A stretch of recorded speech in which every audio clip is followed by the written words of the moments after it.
Good morning friends, welcome back to Relief Tutorials. We are in the topic of chemical properties of metals. In the previous lecture, we have discussed one property, and that is reaction of metals with oxygen.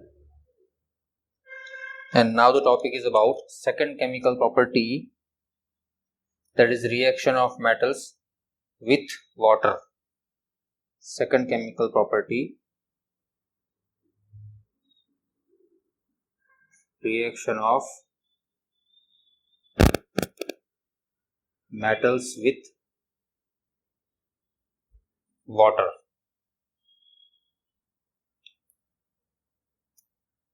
There are three different categories in this reaction.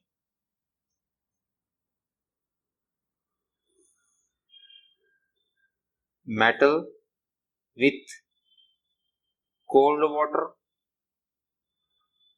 metal with slightly hot water, and metal with water vapor. Water vapor is highly reactive. Hot water is reactive than cold water, as we know that as the temperature of the substance increases, its reactivity also increases. So here three different types of water are used, and corresponding to that three different categories of metals we have to use. For example, if you think about cold water, some highly reactive metals only can react with cold water, such as, let me give you the names also. Here you can suppose lithium, sodium and potassium, because these three are highly reactive. So because the reactivity of metal is very high, no need to take highly reactive water. That is why we can take cold water, because reactivity of cold water is less. But on the other hand, the reactivity of metal is very high, so the reaction can happen. Here you can take the example of calcium and magnesium. Calcium and magnesium are moderately reactive metals.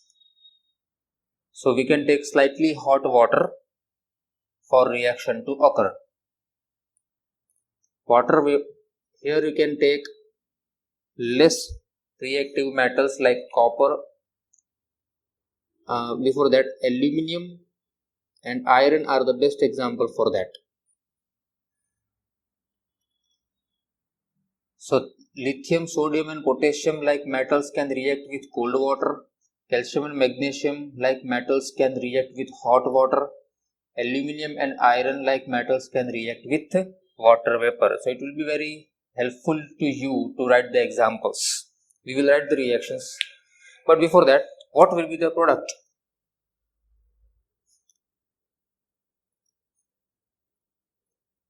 When highly reactive, these are very reactive metals.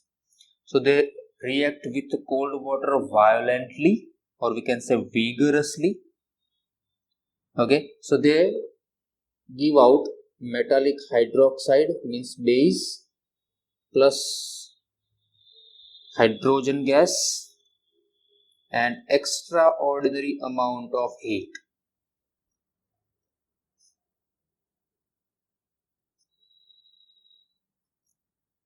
Lithium, sodium and potassium are highly reactive metals, so when they came in contact with water, they react vigorously. They evolve extraordinary amount of heat. So this heat is enough, because they liberate that much amount of heat which is enough to burn hydrogen. So hydrogen catch fire, and the mixture formed of metal and cold water also catch fire. So this reaction is highly violent, so we have to stay away from such type of reactions. Violent reaction it is highly exothermic, because it liberates heat, but this heat is extraordinary, and this heat is so enough that it is helpful or we can say it helps hydrogen to catch fire. That is why metals like sodium and potassium are kept away from of water. I think we discussed this in the previous lecture, that metals like sodium and potassium are kept in kerosene, so that what, the water does not come in contact with the sodium and potassium. Okay, let us have the example for this, that sodium reacts with cold water, H2O liquid. So when they react, they form its hydroxide, means base. Sodium hydroxide is NaOH, and hydrogen gas is liberated. An extraordinary amount of heat is also liberated. Another example you can write for calcium. So K plus H2O, so it forms KOH plus hydrogen plus heat. Same type of reaction you can write for lithium also. Let us make this equation balanced. Na, only 1 on the left hand side, here also 1. Oxygen 1, hydrogen 2, here is 1 and here is 2, so 3 it forms. If you write half here, so the equation will be balanced. Otherwise multiply by 2, then 2 here, 2 here and 2 here will make the equation balanced, and the same thing for the next equation also. See, lithium is also very reactive. Sodium and potassium are kept in kerosene to prevent the contact of these metals with water, but lithium is not kept in kerosene because density of lithium is less than the kerosene. So lithium cannot be sunk in kerosene, it floats on the surface, so there is no use, there is of no use. That is why paraffin wax,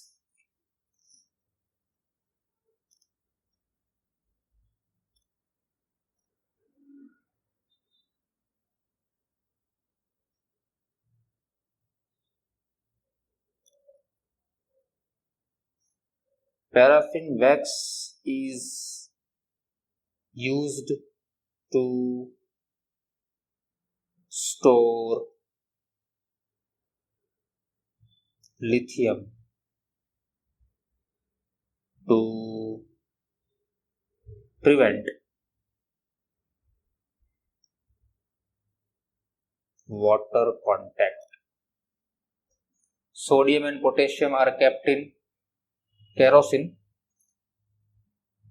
Density of sodium and potassium are higher than the density of kerosene, so sodium and potassium can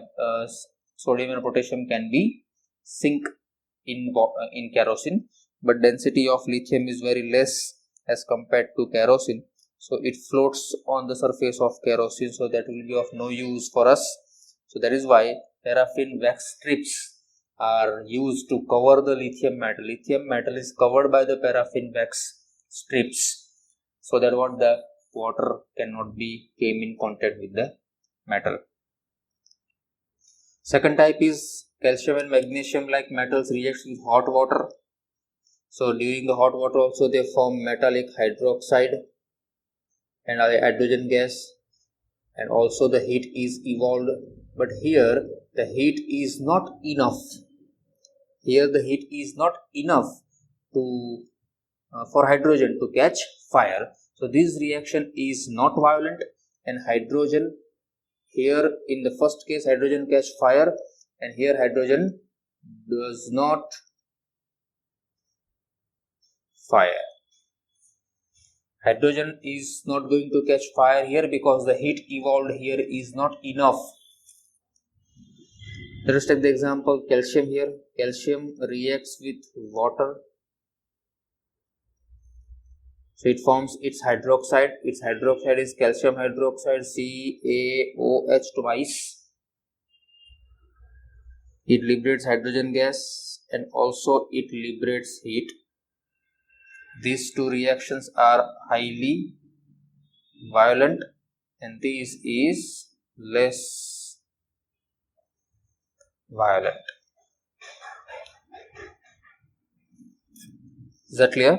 You can write the same example of magnesium here also. It forms MgOH twice and hydrogen gas liberates.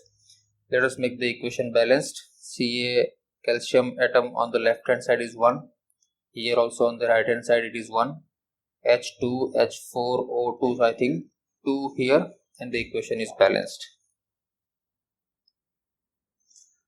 Okay. Less reactive metals like aluminum and iron reacts with water vapor.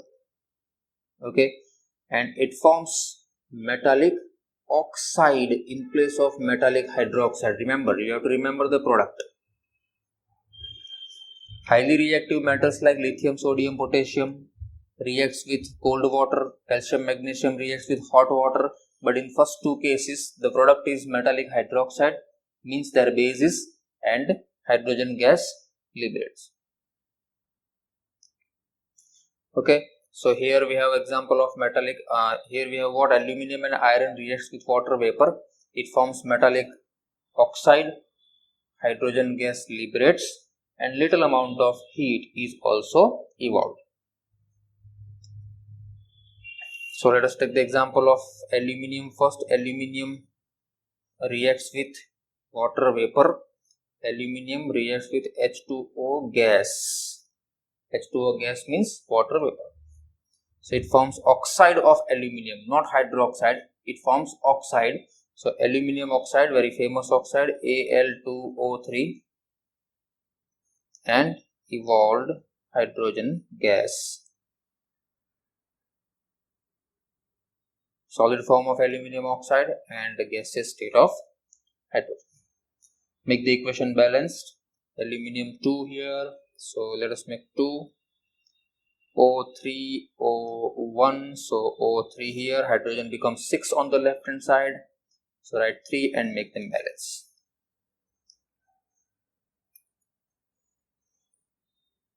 Okay, now iron, example of iron, I am writing the example here. Basically Fe when reacts with H2O gas, it forms FeO, ferrous oxide here, and hydrogen gas liberated. We know there are two different types of ions are there of Fe, Fe2 plus and Fe3 plus. Fe2 plus is ferrous oxide and Fe3 plus is ferric. So Fe2 plus ferrous when forms oxide, it forms Fe2 plus O2 minus means FeO here like this, and if Fe behaves as ferric, so the reaction could be like this, that Fe when reacts with water vapor, and if this Fe behaves as 3 plus, then ferric oxide is formed Fe2O3, because Fe3 plus when reacts with oxide, 2 will be given to Fe, 3 will be given to oxide, so Fe2O3. Make the equation balanced. First one is already balanced, but here 2, Fe2 on the right hand side, Fe2, let us take O3 on the right hand side, so 3 here and 3 here. So there are two possibilities of the reaction of Fe, but in general if you add these two, because some atoms of Fe can behave as Fe2 plus and some atoms of Fe can behave as Fe3 plus. So now if you add these two reactions, look at this, how many Fe here? 1, and here Fe3, so total Fe3 Fe plus how many water molecules? Here on the first equation there is only one molecule of water, and here 3 molecule of water, so total 4 H2O is here. Now here Fe1, Fe2, so it becomes Fe3, and 1 O here and O3 here, so it forms Fe3O4 and plus 1 H2 and 3 H2, so 3 plus 1, 4 H2. So I think this is the reaction given to you in your textbook. Actually this is the general equation, because there are two possibilities. So when water vapor came in contact with Fe, some atoms of Fe behaves as Fe2 plus and some atoms of Fe behaves as Fe3 plus. So they react like this and the overall equation can be represented like this. This FeO in which Fe behaves as Fe2 plus is ferrous oxide. So FeO is ferrous oxide, and here in Fe2O3 Fe behaves as 3 plus, so it is ferric oxide, and this is the in general equation, and this is what addition of ferrous oxide and ferric oxide. So this is named as ferric oxide. New one for you. So this is about what the reaction of metal with water. You have to remember these three first of all, that there are three different types of reactions of metal with water: cold water, hot water and water vapor. Which metals can react with cold water, which metals are able to react with hot water, which metals are able to react with water vapor, and what are the products, which one is violent and which one is not violent and which is very moderate. All these things to be remembered. Which metals are kept in kerosene, which metals are kept in paraffin wax, what is the reason for that. Number of questions you can learn from this topic. So this is the second chemical property of metals, reaction of metals with water. Now let us see third one, reaction of metal with acid.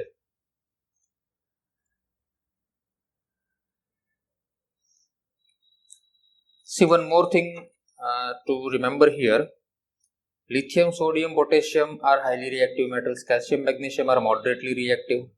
Aluminium, iron are less reactive. But what about the least reactive metals like copper, silver, lead, gold? Remember, copper, silver, gold, platinum are highly, or we can say they are least reactive. Okay, so they are at the bottom of the reactivity order, so they are not able to react with water. So these metals do not react with water because of their least reactivity. Is that clear? Third chemical property, reaction of metals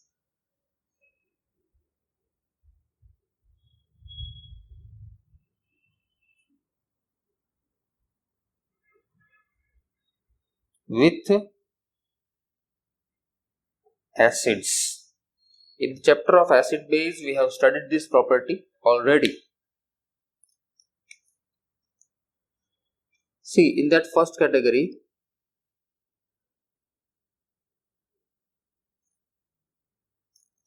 reaction of metals with dilute HCl or dilute H2SO4. These are the two very famous acids in the chemistry world. Most of the metals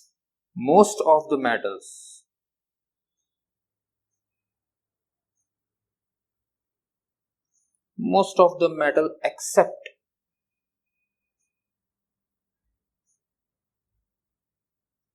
least reactive metals like copper, mercury, silver, gold and platinum. As just we have seen that these metals are also not capable of reacting with water. Same way, these metals are also, see, most of the metals except the least reactive metals like these reacts with dilute HCl or dilute H2SO4 to give salt and hydrogen gas. So it's a very common reaction that when metal reacts with dilute HCl or dilute H2SO4, it forms salt and hydrogen gas liberates. We can write the example here. We can take the example of zinc metal, which is a very famous example. Zinc reacts with HCl, so it forms salt ZnCl2, zinc chloride, and hydrogen gas liberates 2 here to make the equation balanced. You can add the example of zinc with H2SO4 also, the sulfuric acid, dilute sulfuric acid. So zinc forms the salt zinc sulfate ZnSO4, and as usual hydrogen gas liberates. But the second category here to remember is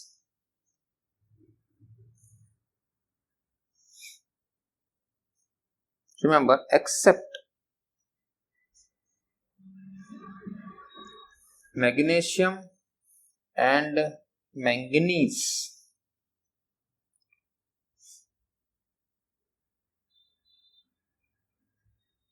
no metal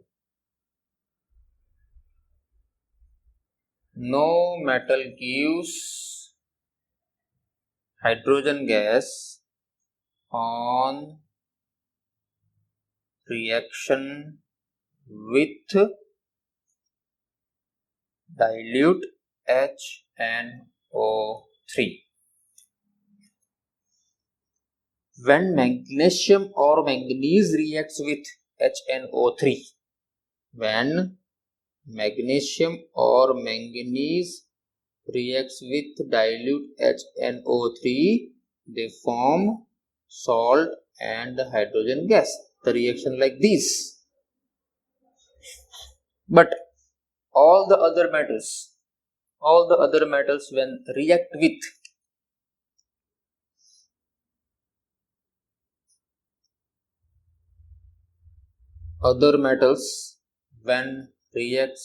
HNO3, they form salt, water, and any one of the oxide of nitrogen. The reason for this is what? That nitric acid it's a very strong oxidizing agent. It oxidizes all the products. Salt is formed already, it's a neutral one. When hydrogen liberates, it is oxidized to form water. Look at this. Normally hydrogen liberates when any metal reacts with any acid, but here except these two other metals, when reacts with HNO3, they form salt. Okay, hydrogen gas liberates, but this hydrogen gas which is liberated is suddenly quickly oxidized to form water and any one of the oxide of nitrogen. We have different oxides of nitrogen, NO, N2O, NO2, different oxides of nitrogens are there. Remember, HNO3 is a strong oxidizing agent, and that is why all the products except the salt is in the oxide format. Look at this, hydrogen is in oxide form, nitrogen also in the oxide form. So HNO3 is a strong oxidizing agent. So this is about the reaction of metals with acid. Okay, one important fact to remember: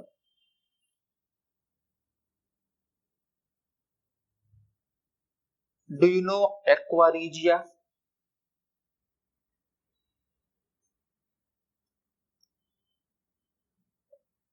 Aqua regia, it's a mixture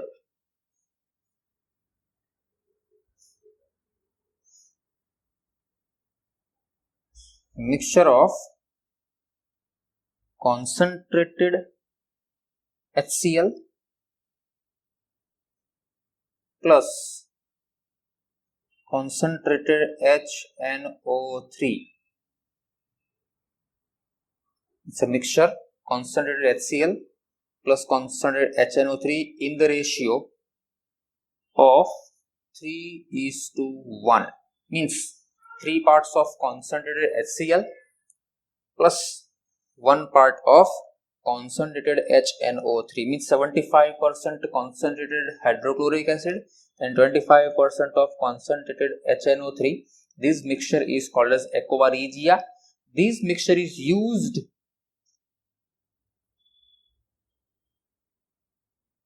to dissolve gold and platinum.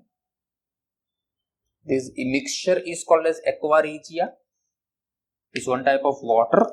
Water seems like liquid there, but it's the mixture of two acids. The mixture is called as aqua regia. It is formed by the 75% mixture of concentrated HCl plus 25% of concentrated HNO3, and this mixture is used to dissolve gold or platinum like substance. So that's all for today. 2 chemical properties we have seen. One more chemical property we have to understand. That will be in the next session. Keep practicing. Best of luck.